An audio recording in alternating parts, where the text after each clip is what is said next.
ಚಂದ್ರನ ಅಂಗಳಕ್ಕೆ ಕಾಲನ್ನು ಇಟ್ಟಿದ್ದೇವೆ, ಅದ್ಭುತವಾದಂತಹ ಸಾಧನೆಯನ್ನು ನಾವು ಮಾಡಿದ್ದೇವೆ ಎನ್ನುವುದಾಗಿ ಹೇಳ್ಕೊಳ್ತಕ್ಕಂಥದ್ದು.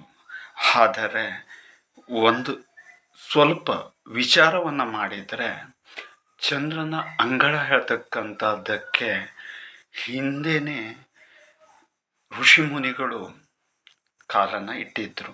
ಬರೀ ಚಂದ್ರನ ಅಂಗಳಕ್ಕೆ ಅಷ್ಟೇ ಅಲ್ಲ, ಸೂರ್ಯನ ಅಂಗಳದಲ್ಲೂ ಕೂಡ ಕಾಲನ್ನು ಇಟ್ಟಿದ್ರು. ಅದು ಎಲ್ಲರೂ ಅಲ್ಲ, ಸಾಧನೆಯನ್ನು ಮಾಡಿರ್ತಕ್ಕಂಥವ್ರು ಮಾತ್ರ. ಈಗಲೂ ಕೂಡ ಅದೇ ರೀತಿಯಲ್ಲೇ ಹೊರತು ಬೇರೇನೂ ಇಲ್ಲ. ಸಾಧನೆಯನ್ನು ಮಾಡತಕ್ಕಂಥವ್ರು ಮಾತ್ರ ಆ ರೀತಿಯಾದಂಥದ್ದನ್ನು ಮಾಡ್ತಾರೆ. ಆದರೆ ನಾವು ಈಗ ಮಾಡಿದ್ದೇವೆ ಹೇಳ್ತಕ್ಕಂಥದ್ದಿದೆ ಅಲ್ಲ, ಇದು ನಂಬಲಿಕ್ಕೆ ಸಾಧ್ಯವಾದರೂ ಕೂಡ ಇದನ್ನೆಲ್ಲವನ್ನು ಕೂಡ ಹಿಂದಿನವರು ಯಾವುದೋ ಕಾಲದಲ್ಲಿಯೇ ಮಾಡಿ ತೋರಿಸಿರ್ತಕ್ಕಂತಹದ್ದು ಎಷ್ಟೋ ದೃಷ್ಟಾಂತಗಳು ಹುಡುಕಿದರೆ ಸಿಗ್ತದೆ. ಅದರಲ್ಲೂ ಮುಖ್ಯವಾಗಿ ನಮ್ಮ ಭಾರತದ ಒಂದು ಶಕ್ತಿ ಮತ್ತು ಅಷ್ಟೇ ಅಲ್ಲದೆ ಅಗಮ್ಯವಾದಂಥ ರೀತಿಯಲ್ಲಿ ಈ ಮಣ್ಣಿನಲ್ಲಿ ಜನಿಸಿರ್ತಕ್ಕಂಥವರು ಮಾಡಿ ತೋರಿಸಿದ್ದಾರೆ. ಭೂಲೋಕ ಹೇಗೆ ಇದೆಯೋ ಅದೇ ರೀತಿಯಲ್ಲೇ ಚಂದ್ರಲೋಕ ಆಗಿರ್ಬೋದು, ಮಂಗಳ ಲೋಕ ಆಗಿರ್ಬೋದು, ಹೀಗೆ ಇರತಕ್ಕಂಥದ್ದು. ಆದರೆ ಸ್ವಲ್ಪ ಭಿನ್ನ ಅಂತ ಹೇಳಿದರೆ ಭೂಲೋಕದಲ್ಲಿ ಕೂಡ ಭಿನ್ನವಾಗಿ ಇದ್ದ ಹಾಗೇನೆ ಅಲ್ಲೂ ಕೂಡ ವಿಭಿನ್ನತೆಯಲ್ಲಿ ಇರ್ತಕ್ಕಂಥದ್ದು. ಜೊತೆಯಲ್ಲಿ ಹಿಂದಿನವರು ಕಲ್ಲು ಮತ್ತು ಮಣ್ಣುಗಳಿಂದಾಗಿ ಮನೆಗಳನ್ನು ಕಟ್ತಾಯಿದ್ರು. ಈಗಿನವರು ಕಲ್ಲು ಮತ್ತು ಸಿಮೆಂಟಿನಿಂದಾಗಿ ಮನೆಗಳನ್ನು ಕಟ್ಟುತ್ತಾ ಇದ್ದಾರೆ. ಹಿಂದಿನವರು ಕಲ್ಲನ್ನು ಕುಟ್ಟಿ ಬೆಂಕಿಯನ್ನು ಹಚ್ಚುತ್ತಾ ಇದ್ರು.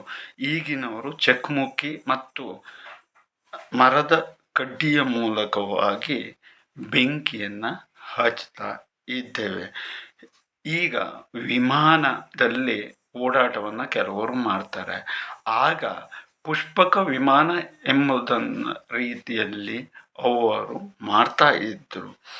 ಈಗ ನಾವು ಕರೆಂಟ್ ಹೇಳ್ತಕ್ಕಂತಹ ರೀತಿಯಾದಂತಹ ವಿದ್ಯುತ್ತನ್ನು ಬಳಸ್ತಾ ಇದ್ದೀವಿ. ಆದರೆ ಆಗಿನವರು ಏನು ಒಂದು ಹಿಲಾಲು, ಲಾಟಿನ್ನು, ಆನಂತರದಲ್ಲಿ ಅಷ್ಟೇ ಅಲ್ಲದೆ ಮಾಣಿಕ್ಯ ಹೇಳ್ತಕ್ಕಂಥದ್ದನ್ನು ಇಟ್ಟು ರಾತ್ರಿಯಲ್ಲಿ ಬೆಳಕನ್ನು ಕಾಣುತ್ತಾ ಇದ್ರು. ಈಗ ನಾವು ಏನೊಂದು ಟಿ ವಿ ಹೇಳ್ತಕ್ಕಂಥದ್ದನ್ನು ನೋಡ್ತಾ ಇದ್ದೇವೆ. ಆಗಿನ ಕಾಲದಲ್ಲಿ ಅಂಥವರು ದೂರದರ್ಶನದಿಂದಾಗಿ ನೋಡ್ತಾ ಇದ್ರು, ನೇರ ಪ್ರಸಾರದ ರೀತಿಯಲ್ಲಿ. ಆದರೆ ಈಗ ಅದು ಬದಲಾವಣೆ ಆಗಿರ್ತಕ್ಕಂಥದ್ದು.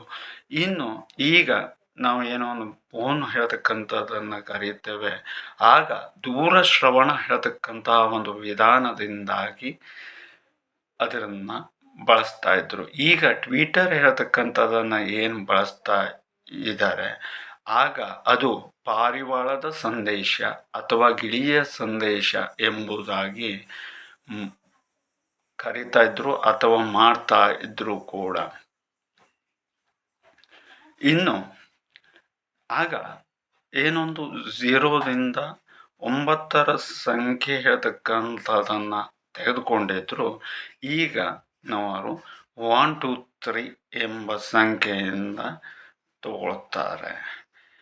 ಇನ್ನು ಆ ಕಾಲದಲ್ಲಿಯೂ ಕೂಡ ಅಕ್ಷರಗಳಿದ್ದು ಪ್ರಾಚೀನ ಅಕ್ಷರ ಎಂಬುದಾಗಿ ಕರಿತಾ ಇದ್ವಿ.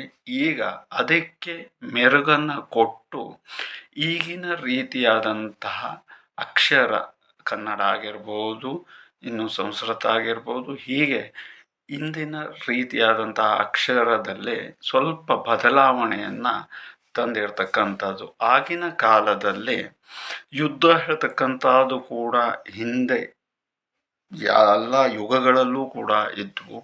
ಆ ಸಮಯದಲ್ಲಿ ಮಂತ್ರಶಕ್ತಿ ಮತ್ತು ಬಾಣಶಕ್ತಿಗಳಿಂದಾಗಿ ಯುದ್ಧ ಹೇಳ್ತಕ್ಕಂಥದ್ದು ನಡೀತಾ ಇದ್ದು, ಈಗ ಬಂದೂಕು ಮತ್ತು ಬಾಂಬು ಅನಂತರದಲ್ಲಿ ಇನ್ನಿತರ ವಸ್ತುಗಳ ಮೂಲಕವಾಗಿ ಯುದ್ಧ ಹೇಳ್ತಕ್ಕಂಥದ್ದು ನಡೀತಾ ಇರ್ತಕ್ಕಂಥದ್ದು.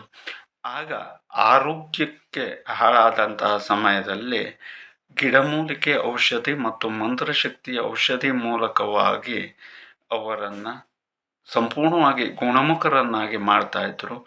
ಈಗ ಅದಕ್ಕೆ ನಾವು ಇಂಗ್ಲಿಷ್ ಹೇಳ್ತಕ್ಕಂತಹ ಔಷಧಿಯನ್ನು ರೀತಿಯಲ್ಲಿ ಕಂಡುಹಿಡ್ಕೊಂಡು ಆದಷ್ಟು ಬೇಗ ಅವರನ್ನು ಸಂಪೂರ್ಣವಾಗಿ ಗುಣಪಡಿಸುವುದಲ್ಲ, ಗುಣವಾದ ರೀತಿಯಲ್ಲಿ ಮಾಡಿಟ್ಟುವ ವ್ಯವಸ್ಥೆಗೆ ನಾವು ಬಂದಿರತಕ್ಕಂಥದ್ದು. ಈಗ ಮೋಟರ್ ಗಾಡಿ ಹೇಳ್ತಕ್ಕಂಥದ್ದು ಅಥವಾ ಏನೊಂದು ಬಸ್ ಆಗಿರ್ಬೋದು, ಕಾರ್ ಆಗಿರ್ಬೋದು, ಬೈಕ್ ಆಗಿರ್ಬೋದು, ಹೀಗೆ ಏನು ಇದೆ ಆ ಸಮಯದಲ್ಲಿ ಜಟ್ಕಾ ಬಂಡಿ ಅಥವಾ ಎಂಥ ಕುದುರೆ ಟಾಂಗು, ಆನಂತರದಲ್ಲಿ ಚಕ್ರದ ಮೂಲಕವಾಗಿ ಓಡುವಂತಹದ್ದು, ಈ ರೀತಿಯಾದಂಥದ್ದನ್ನು ಹಿಂದಿನವರು ಎಂದೋ ಕಂಡುಹಿಡ್ದಿದ್ರು. ಆ ನಿಟ್ಟಿನಲ್ಲಿ ಅವರು ಮಾಡಿರ್ತಕ್ಕಂಥದ್ದನ್ನೇ ನಾವು ಅದಕ್ಕೆ ಒಂದು ಹೊಸ ಆಯಾಮವನ್ನು ಕೊಟ್ಕೊಂಡು ಹೋಗಿದ್ದೇವೆ ಹೊರತು ಬೇರೇನೂ ಇಲ್ಲ. ಆ ನಿಟ್ಟಿನಲ್ಲಿ ಹೇಳಬೇಕಾದರೆ ಅವರ ಸಾಧನೆಯ ಮುಂದೆ ನಮ್ಮ ಸಾಧನೆ ಹೇಳ್ತಕ್ಕಂಥದ್ದು ಶೂನ್ಯಕ್ಕೆ ಸಮಾನ.